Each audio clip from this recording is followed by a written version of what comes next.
Question number 5 आवहाय जोंहा दङ दिन्थि दि जुदि मोनसे आखान्थि ब्रैनि खना हांखोफोरा समान आरो गावजों गाव समानै से खनाथियाव दानखावलायो अब्ला बेयो मोनसे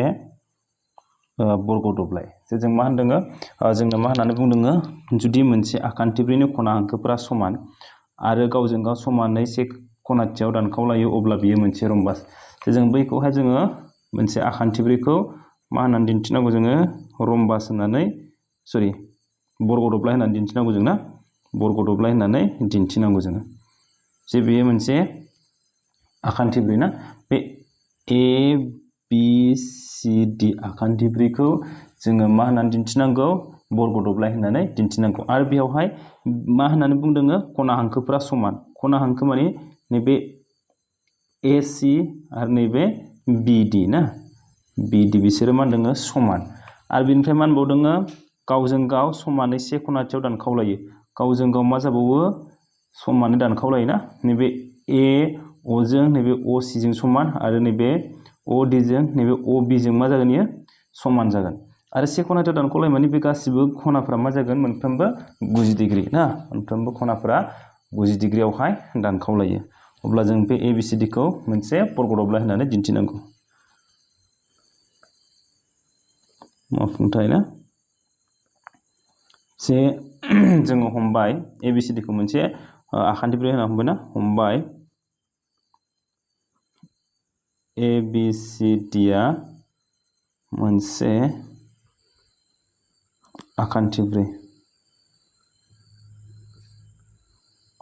आखान्थि ब्रै आरो बेनि खना हांखो ना आरो बेनि खना हांखो ए सी आरो बी डी आ गावजों गाव समानै अ बिन्दोआव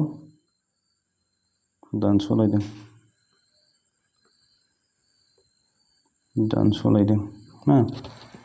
बेनिखायनो बेवहाय जोंहा मा जागोन होनबा जे मा होननानै होदों जोंनो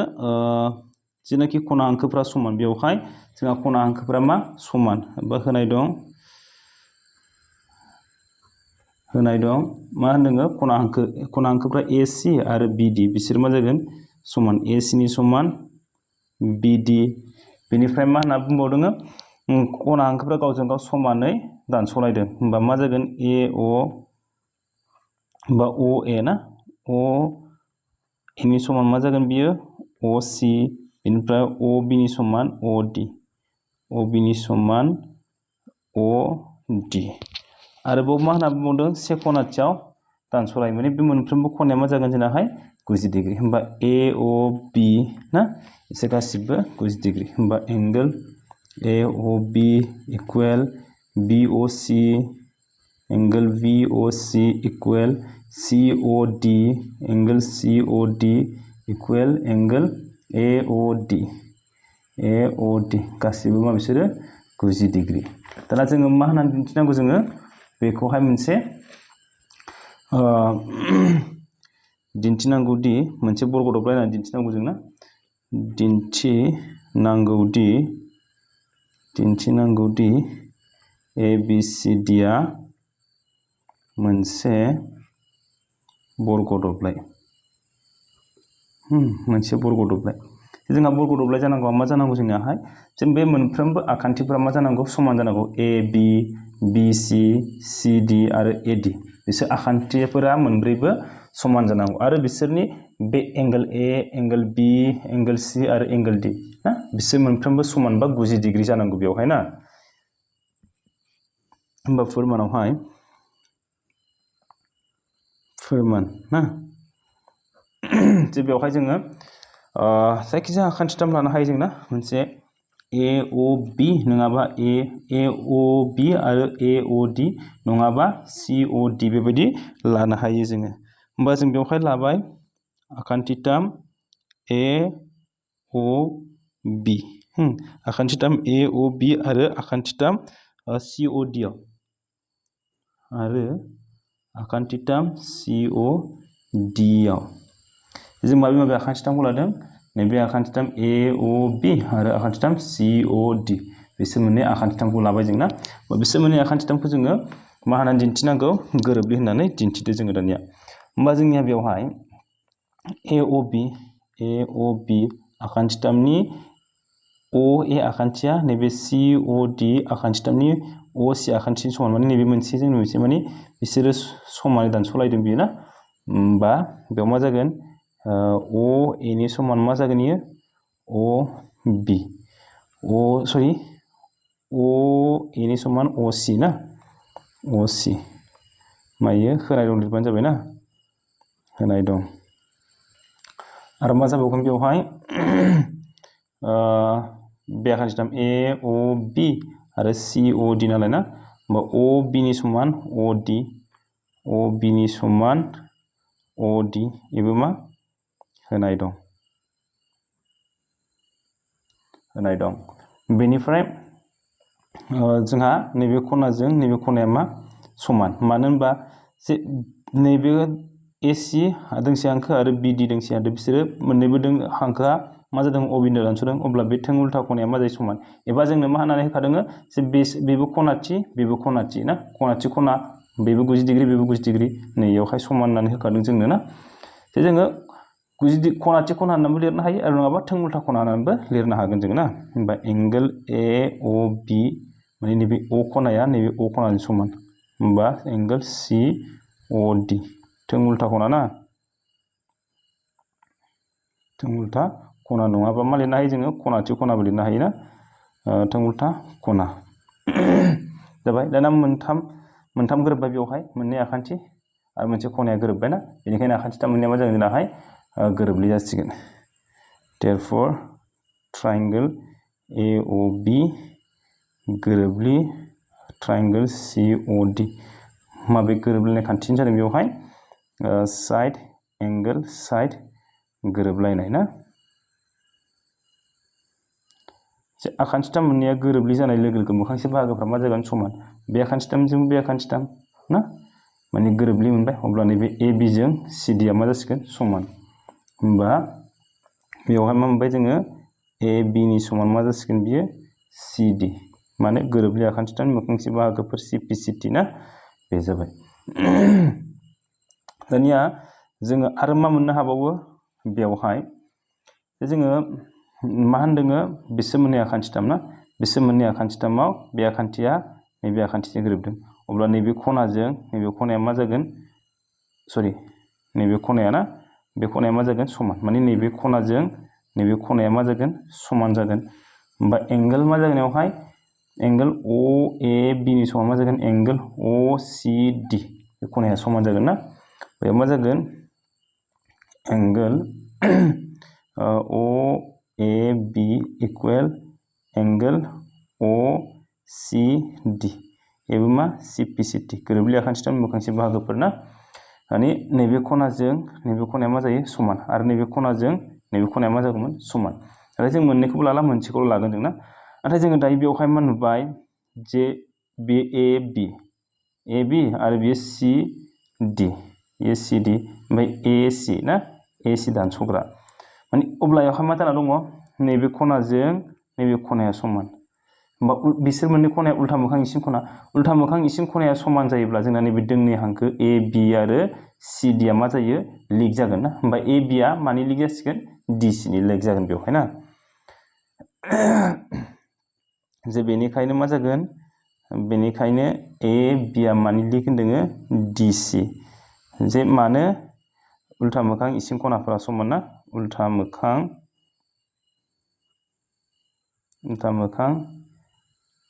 इसिं खनाफोरा समान उल्था मोखां इसिं खनाया मा जाबाय जोंहा समान जे नै बिसोर मोननैया मा जाना दङ उल्था मोखां इसिं खना जाना दं बेखायनो जे AB आ मानि लिक जाबाय DC नि लिक जाबाय जोंनियाहाय ना दाना जोङो आरो मा खालामबावनो हायो जोङो आखान्थिथामाव नायबावनो हायो जोंना जे बेवहाय जोङो मा खालामबावनो हायो जे जोंहा नैबे आखान्थिथाम मोननै ना AOD आरो COD बे आखान्थिथाम मोननैखौ लाबावनो हायो जों ना जों गुबुन गुबुन आखान्थिथामखौ लानो हायो जों बेवहाय होमबा जों माखौ लागोन AOD आरो COD होमबा आखान्थिथाम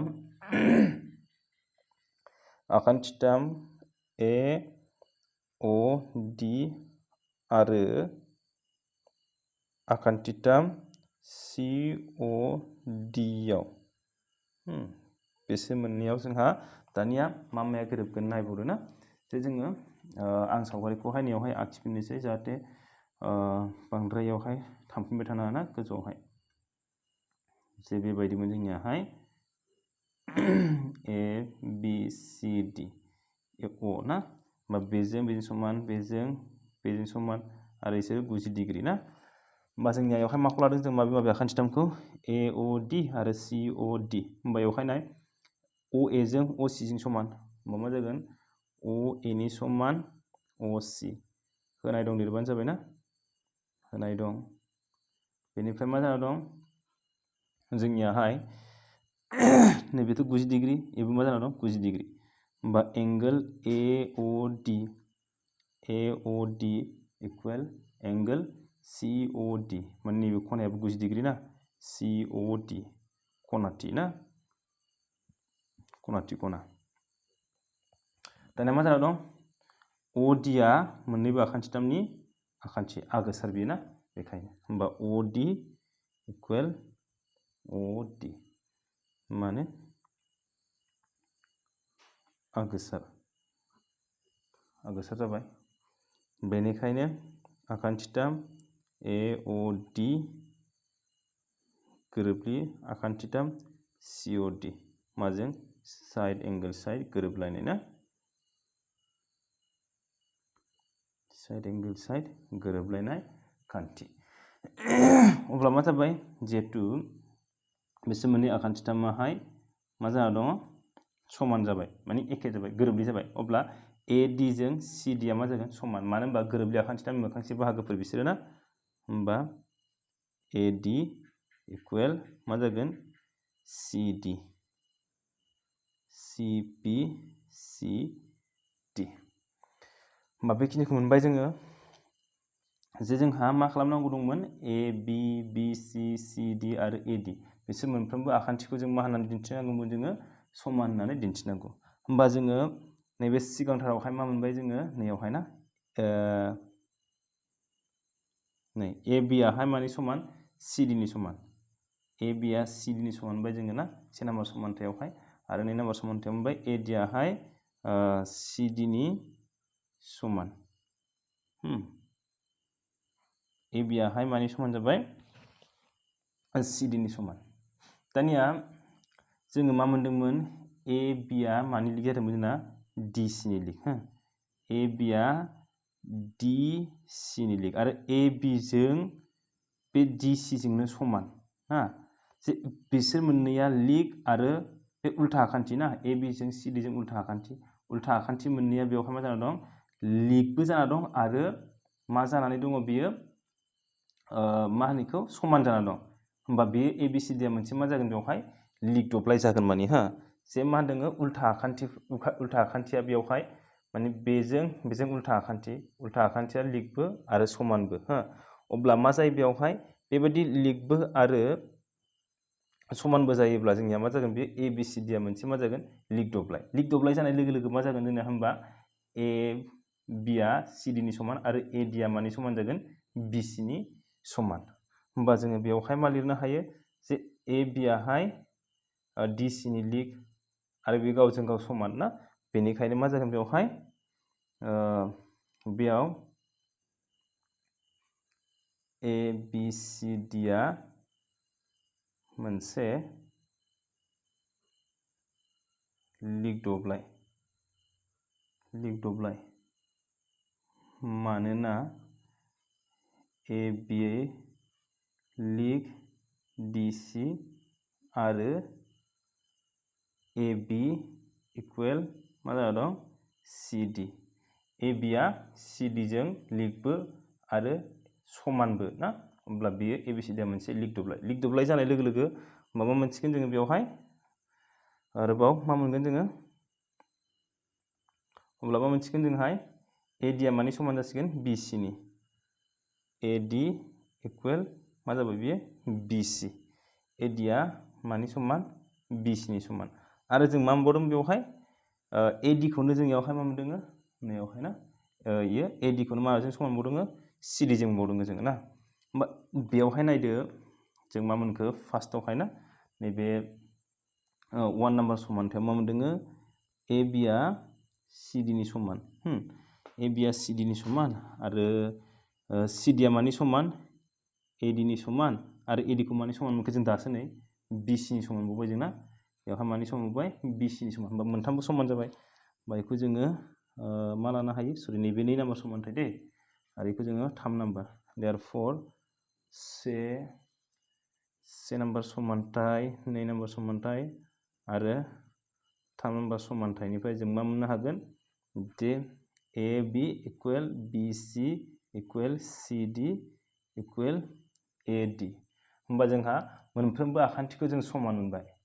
दाना होमबा जोङो मोनफ्रोमबो आखान्थिखौ समान मोनबाय नाथाय आरो जों मा जे आखान्थिफोरा समान जायोबा बे रम्बासबो जानो हागौ ना नाथाय जों बेखौ बर्ग होननानै दिन्थिनांगौ बर्ग होननाय लोगो लोगो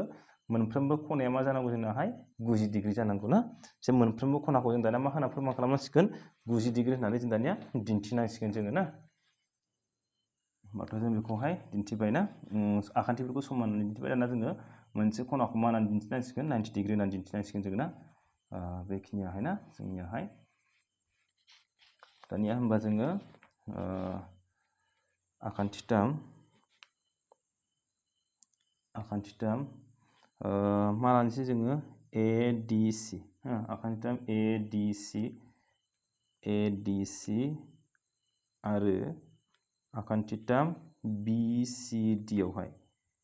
BCD आव जेबो बबे आखान्थिथामखौ लादो जोङो ADC ना ADC आरो मा लादों BCD बेयो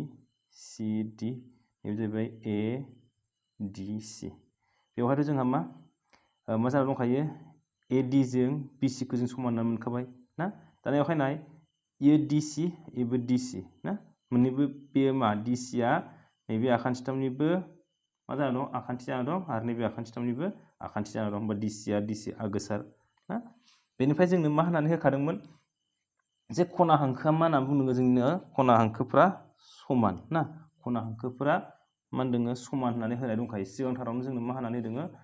नैयावहाय खना हांखोफोरा समान खना हांखोफोरा मा बेवहाय AC होमबा AC जों BD जों मा जागोन समान होमबा AC जों BD जों समान ना होमबा बेवहाय आखान्थिथाम बिसोर मोननैयावहाय ना AD नि समान मा जागोन बेवहाय जोंहा BC AD नि समान BC जे गोजौनि फोरमाननिफ्रायबो लिरनो हायो जों ना गोजौनि फोरमाननिफ्राय बा जोङो समानथायखौ होनो हायो जोंना से नाम्बार समानथायबा से नाम्बार समानथायनिफ्राय 2 नाम्बार बा 2 नाम्बारनिफ्राय बा 3 नाम्बार बा 3 नाम्बार समानथायनिफ्राय बेबायदि ना आरो बेवहाय मा जागोन AC नि समान BD सरि AC नि समान BD इयो होनाय दं बेनिफ्राय DC नि समान DC नि समान मा जागोन BCD CD एबा DC नि समान DC नङाबा CD बेना मा इयो आगोसार होमबा आखान्थिथामा मा जाबाय बेवहाय आखान्थिथाम ADC गोरोबलि आखान्थिथाम BCD माजों साइड गोरोबलायनाय ना साइड गोरोबलायनाय होमबा B खनाजों मा जागोन बेवहाय D खनाजों C खनाया मा जासिगोन समान जासिगोन बेना होमबा angle ADC equal angle BCD माने CPCT ना नाथाय बेवहाय नाय मा जागोन जे AB आ मानि लिगमोन जोंनाहाय CD नि लिग ना AB आ मा जाना दं CD नि लिग आरो नङाबा जों मा मोनबाय जे बेखौ ABCD खौ जों मोनसे लिग दब्लाय मोनदों ना बेवहाय नैबेमोन ओरै ना ABCD बेवहाय जों मा मोनदों दायो जोङो नैबे D खनाजों C खनाखौ समान मोनदोंना नाथाय जोंना मा जाना दं बेवहाय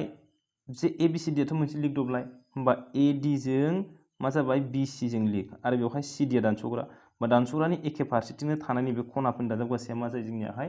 180 जायो होमबा एंगल D जों एंगल C खौ दाजाबा बेसेबां जागोन 180 जागोन जोंनिया ना होमबा मा जाबाय बेवहाय नाथाय angle ADC plus angle BCD equal to 180 degree दानस'ग्रानि एखे फारसेथिं थानाय खनाफोर नङाब्ला बेखौनो मा लिरनो हायो जोङो दानस'ग्रानि एखे फारसेथिं थानाय खनाफोरखौनो लोगो इसिं खना ना लोगो इसिं खना दानस'ग्रानि एखे फारसेथिं थानाय खनाफोरखौ लिरनो हायो आरो नङाबा लोगो इसिं खना होमबा दानिया मा जाहैबाय बेवहाय एंगल ADC प्लस जे एंगल BCD नि समानबो मा ADC आनो ना होमबा एंगल ADC इक्वल 180 डिग्री होमबा एखेजों एखेखौ दाजाबदो जोङो ना मा जागोन बेलाय ADC जों एंगल ADC दाजाबबा 2 एंगल ADC 180 ना होमबा एंगल ADC खौ लाखिब्ला 180 खौ माया रानहैगोन 2 आ रानबा बेसेबां मोनगोन 90 डिग्री होमबा मोनसे खनाखौ जों 90 डिग्री मोनबाय होमबा बेनिखायनो मा जाबाय बेवहाय ABCD आ मोनसे बर्ग दब्लाय जाबाय बेना बर्ग दब्लाय जाबाय बेना होमबा जोंहाय बियो ना नैबे फार्स्टनिफ्राय बियो बेबायदि बानायलांबाय जोंना बानायलांनानै दानिया नैबेनि ससे उनावहाय जोङो मा खालामबावनांगौ नैबेनि उनावहाय जोङो नैबेखौ लिरनांगौ ना बेखौहाय बे माखायाहाय ना होमबा जोंहा फोरमान जाबाय बियो